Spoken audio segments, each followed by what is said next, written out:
आजकल के बेटा पतोह के उ हाल बा कि बाप महतारी कैसे बिलखताणे तड़पताणे। वही पे एगो गीत बा, कैसे बा सुनाओ तनी आप लोग को। बिना विचारे जो करे सो पीछे पछताए। काम बिगाड़े अपना जग में होत हंसाए। बिना विचारे जो करे सो पीछे पछताए। काम बिगाड़े अपना जग में होत हंसाए। प्रेम राजा हो प्रेम रानी हो, प्रेम इतिहास के कहानी हो।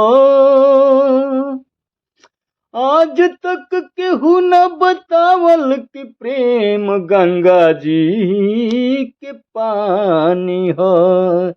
दिन बीतल त रात होइबे करी, दिन बीतल त रात होइबे करी। बदरी बात बरसात होइबे करी। प्यार अगर हमरा तोहरा साच बात, कहियो न कहियो मुलाकात होइबे करी। बेटा मतलबी पतोह मन मौजी, बेटा मतलबी पतोह मन मौजी। झोंकतार बाप महतरिये राम। अरे बेटा मतलबी पतोह मन मौजी, झोंकतारे बाप महतरिये राम। सासु ससुर के दमाद पाँव पूजे, सब धन भइली नारिये राम। बेटा मतलबी पतोह मन मौजी, बेटा मतलबी पतोह मन मौजी। रोवतारे बाप महतरिये राम। सासु ससुर के दमाद पाँव पूजे, सब धन भइली नारिये राम। अरे सासु ससुर के दमाद पाँव पूजे, सब धन भइली नारिये राम। अरे मंदिर से बढ़ के बाटे सढ़ुआनवा, सबसे प्यार बाटे ससुरारिया के खानावा। मंदिर से बढ़ के बाटे सढ़ुआनवा, बड़ा निक लागे ससुरारी के खानावा। 9 महीना जे गर्भवा में ढोवलसी, बाप महतारी सुने गारिये राम। अरे 9 महीना जे गर्भवा में ढोवलसी, बाप महतारी सुने गारिये राम। सासु ससुर के दमाद पाँव पूजे, सब धन भइली नारिये राम। सासु ससुर के दमाद पाँव पूजे, सब धन भइली नारिये राम।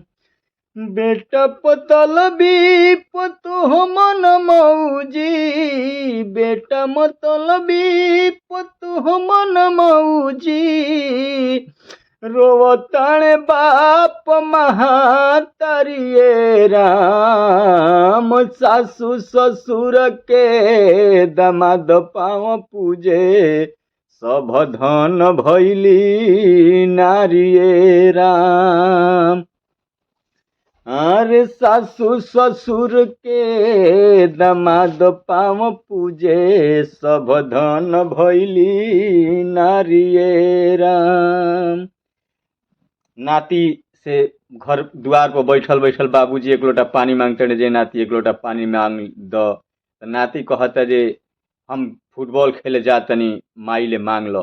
कैसे कहता, एक लोटा पानी खातिर माई बाबू तरसे, टुकुर टुकुर हई दुआरे नैना बरसे। एक लोटा पानी खातिर बाबू माई तरसे, टुकुर टुकुर हई दुआरे नैना बरसे। एहो विधाता एहो विधाता कौन जुग आइल, एहो विधाता कौन जुग आइल, रोवताणे बाप महातारिये राम। एहो विधाता कौन जुग आइल, रोवताणे बाप महातारिये राम।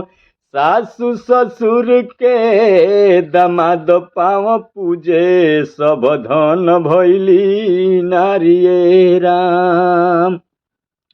अरे सासु ससुर के दामाद पाँव पूजे सब धन भैली नारिये राम।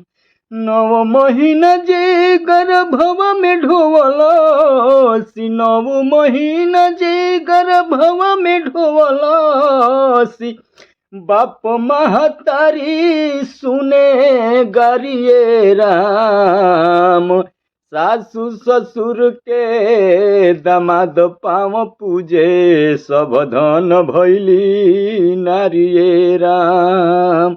सासु ससुर के दामाद पाँव पूजे सब धन भैली नारिये राम। बेटा मतलबी पतोह मन मौजी, झखतारे बाप महातारिये राम। सासु ससुर के दामाद पाँव पूजे सब धन भैली नारिये राम। सासु ससुर के दामाद पाँव पूजे सब धन भैली नारिये राम।